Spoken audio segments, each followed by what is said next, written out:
in the stride. When the lights be destroyed, all world is caught up, brought up down in pain. So growing up, man, without a mom, you know, for those that don't know, we right here, man, on 13th Street, man. We're in the heart of one of the roughest neighborhoods, man, in Jacksonville, Florida. You know what I'm saying? Grandpa, man, the Flat Street, man, had one of the most worstest beef, man, in Jacksonville, Florida that went down, man, in history. So as we go deeper, not having a mom and growing up, man, in the neighborhood like this, I know I asked you a question about how old were you when you found out that you had lupus, but you told me something that was so deep, and I really want you to dive in, man, with this with the audience. You said that before you were ever diagnosed with lupus, you began to feel it within your body. So what I want to ask is, how was it growing up in this neighborhood without a mom and then feeling something in your body that you can't even explain? Let's cover those three. Well, starting off, growing up in 13th Street, I feel as if it's the heart of the North Side. Everything for me is just grand. Personally, it never felt like it was hard. It felt like everything was of nature. But I always knew personally. But growing up without a mother, it was an aspect of not really something being gone, because I don't want to say a replacement, but it was a barrier to something that was standing still, a motive, I can say. That was my grandmother.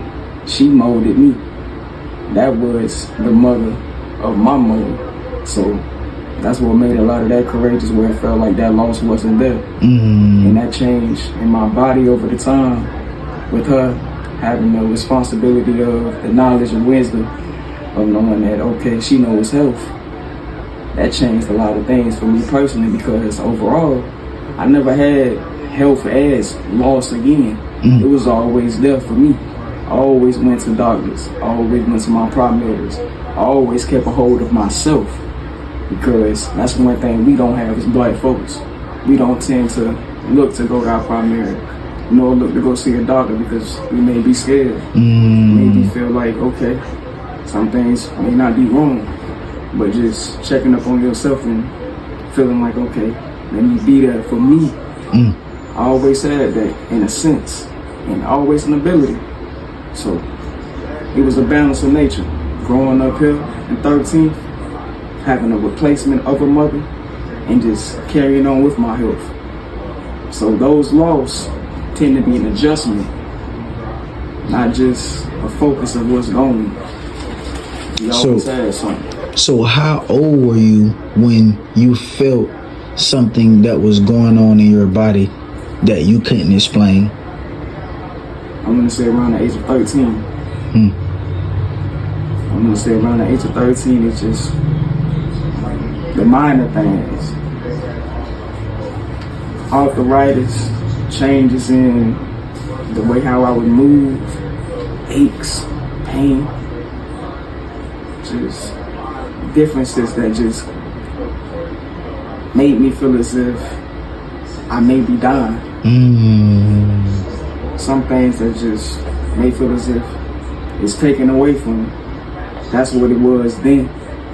Sometimes it can be like that now. So feeling those pains and those aches, I mean, was it something that you automatically shared with your grandmother, or did you just ignore it? You know, like, what was that process before you made it actually to like the hospital to get the checkup, and now it's to a point to where they're saying that you're diagnosed? At a point in time, ignoring fact is when you just a healthy child. You can assume as if you're a healthy child. Certain things where you just playing sports. Oh, a slight bruise. Oh, I just bumped my arm, or it's just a slight sprain. Things like that where you can just drag it off. It was like that within periods. But as the time just went, and it took a factor of years, 2 years, once a moment of a dread in my life where I felt as if, okay, the pain is a little bit more significant. Those joint pains, those aches, those days of waking up within those night sweats, I had to hit my mother deeper, my grandmother, and say, okay, we have to make a change. But before we even got to that change, what I was experiencing beforehand, it made me say, okay, this isn't normal. This isn't right. This isn't what I'm used to. So, going on with that story, when it first hit me, it was nighttime, going through the things that I could see as if it's normal. The night sweats, itching, the pains. I got up feeling as if I was weak, like I was gonna fall. But knowing that the only thing that I ever knew in my life when it came down to paying attention to your body, your health, I knew that I had to run to my grandmother and say, this isn't right, it's something wrong. So I made that ability, even within feeling as if my strength is weak. I have to get up and make this process and know, okay, grandma, this isn't right. And we know this isn't right because all we do is pay attention to our health. But when that drastic change hit me, we couldn't follow through and know what this was direct. I knew then that the problem was even bigger. I fell out. I fell out. And over that time, as they had me within that hospital, we sat for a moment, ICU. That moment was very stressful because I didn't know what was going on in my body. But as I woke up, age 16 at this time, they came in telling me that they couldn't even pinpoint what was going on. Could have been tuberculosis at first. That's what they came with. But it wasn't tuberculosis. The second time they came in the room, it was lupus. But with that being lupus, these things are very hard to pinpoint. Autoimmune diseases. It's things that's stressful for men in a whole, because these are things that we don't want to talk about. That honestly, a lot of women, this is what they put on us. We have to open up and be vocal about the things that we go through. The memory, being able to digest that and hold fond things of the time of that mother. I knew that there's a lot of moments that I really didn't miss because overall, she never left me. She's always here. She's right by my side right now, so I'm never at loss. And I can't say it's there, but it's just words and verbs. So having my mother being gone at too, it made me very courageous. Made me want to fight. Made me want to keep going, even when I felt like there was no possibilities of someone being there. So I took what I could feel, what was lost, made that bigger than I could even imagine. And you say you was 2? I was 2. So let me ask you this,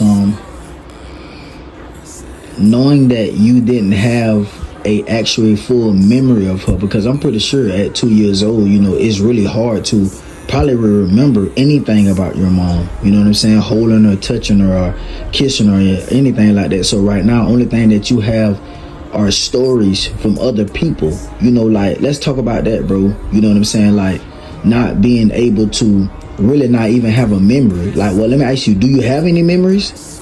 Do you remember her? Well, I can remember the smile. I can honestly remember going back deep into when she held me for the first time, but I can't remember when I held her for the first time.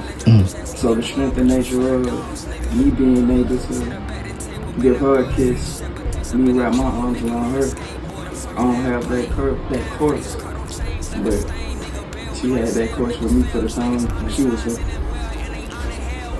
But I can't think of those moments at all. I just use that strength. You can follow me at SAHN _HOVA on all platforms. Social medias from X, Instagram, TikTok, YouTube, anywhere you need to find me, Spotify, Apple Music, SAHN HOVA. SAHN_HOVA.